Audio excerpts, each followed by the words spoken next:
What is the best crop to plant to keep a colonist fed? And furthermore, how much of it should you plant? And also, what animals are good for a colonist? I wanted all these questions answered in one really quick, concise way, but there's a lot of guides that just leave out information or aren't accurate or are super duper outdated and don't really cover as much as I would have liked. So I went ahead and made a spreadsheet. I did a lot of real world testing with it to see generally how accurate it is. And I think I might have it.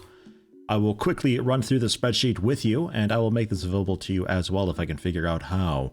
We'll take rice an example. The game tells you get 6 of it per yield on normal difficulty. Easier difficulties you get a little bit more, sometimes harder difficulties a little bit less. The game also tells you it takes 3 days in game to grow, and there's this weird wind up and cooldown time regarding the sunrise and sunset that affects the growth speed. So I went ahead and watched things to log them to see exactly how long things took to grow. Every night at 20 hours. Or every night at the 20th hour, when everything was calmed down, I logged the growth progress, marked the days at which things were harvested, and marked when they were harvested. And it turns out crops are generally growing for about 12 hours per day. So you can actually just multiply the growth time the game gives you by 24 to turn it into hours, divide that by the 12 hours that things are actually growing to get 6 days it actually takes for rice to grow, which unfortunately is just simply doubling the growth time that the game tells you. And it does in fact tell you that you can just double that under most circumstances, but I wanted to be sure. I was hoping it'd be a little more exciting. If you use a sun lamp to override the sunrise and sunset, you're basically getting an extra hour out of the growth, so that turns into 5.54 days of actual growth time for rice. Once I figured that, I was able to then multiply that across to figure out the daily nutrition that you'd roughly be getting per plot, and then how many plots it would then take to make a simple meal. Simple meals requiring 0.5 nutrition overall to make. If you want to go with paste meals because you're a disgusting freak like that, it only takes 0.3 nutrition to make a paste meal, so you're saving yourself quite a lot of materials with that. Once I was able to figure out how many plots it took to make a meal every day, I then needed to figure out how many meals a colonist eats per day to figure out how many plots it actually takes. And it turns out after a little bit of experimenting and checking on some things, normal colonists need 2 meals per day, gourmand colonists need 3 meals per day, and ascetic colonists just need 32 raw ingredients per day. That's just 0.05 for the raw ingredients multiplied by 1.6 their daily nutrition requirement. And there you go. Should be noted chocolate is 0.1 nutrition per, but chocolate is a bit strange acting. I verified this by watching colonists. There's this weird saturation mechanic in the game, but that really seems to really apply if the colonist is actually properly starving and the rate at which they become malnourished. So as long as you keep a colonist fed, you can basically just ignore the saturation mechanic entirely, which I have indeed done.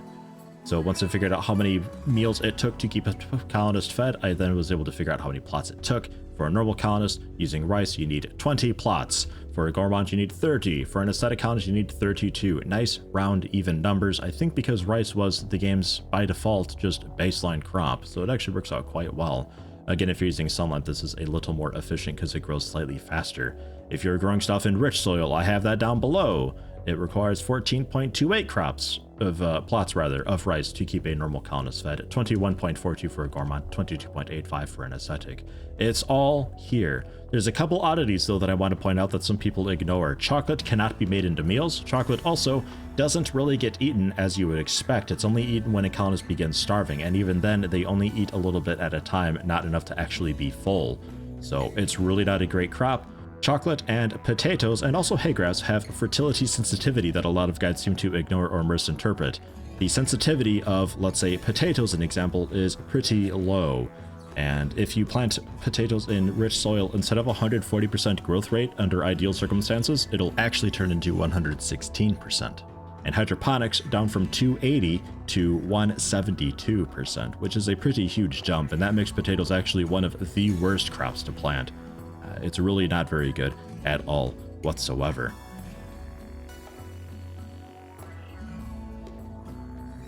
So with that, the best things to technically plant, obviously hydroponics is the way to go because of the 280% boost. Rice already being a quick plant, you only really need 6.6, obviously round that up to 7 plots to keep a normal colonist fed with rice. It's really quite good. Berries though deserve a special mention because they're not significantly slower and they can be eaten raw. You don't need to have a cook on hand to make stuff with. You do need a gardener with skill 5 or higher to plant the berries in the first place, but it's less of a load on the colony altogether if you're able to just make berries and sometimes eat them raw.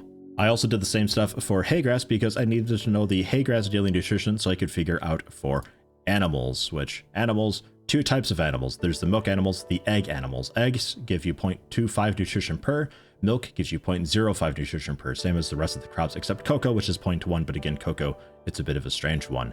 Once I figured that, I was able to go through and figure out the nutrition per day, how many animals it would take for a daily meal, and then therefore how many animals you would need to feed a colonist every single day. Considering the nutrition requirements of the animals to keep them alive and fed, I figured how much haygrass that would require, therefore how many plots are required, and then once I had that figured out and how many animals it took per colonist, I was then able to figure out roughly how many plots of haygrass it would take to keep the animals fed, to keep the colonists fed. Kind of a weird one, but well, there you go. It requires an astounding 1,560.4 plots of regular haygrass to keep a gourmand colonist fed on ostrich eggs, an example. You'd think ostriches are a bit better than that. Turns out they're not. The best thing is actually cows, with goats being pretty close, but I mean, they're the two like top milk producing things. Goats being so good because their daily nutrition is actually significantly low. I was surprised when I saw that. Goats eat as much as geese, apparently. I don't know. It's a weird one to me. But they're quite good. But it still requires 34.1 rich haygrass plots per colonist to keep a normal colonist fed on goat milk, which is significantly higher than anything else. So animals, really not the way to do it, but I felt it deserved a special mention. I also included the wildness and handling requirement of the animals, so you can, maybe that's the deciding factor between A or B. All the animals are pretty garbage, though. So with that, I hope this maybe taught you something. I don't know. There's a lot of false info out there, but I did a lot of real world testing and time lapses and watching colonists and making sure that this was accurate, and it seems to be generally pretty accurate. So maybe it surprises you, maybe it doesn't, I don't know, but the info's here. So if it helps you, cool, awesome. If not, well, all right.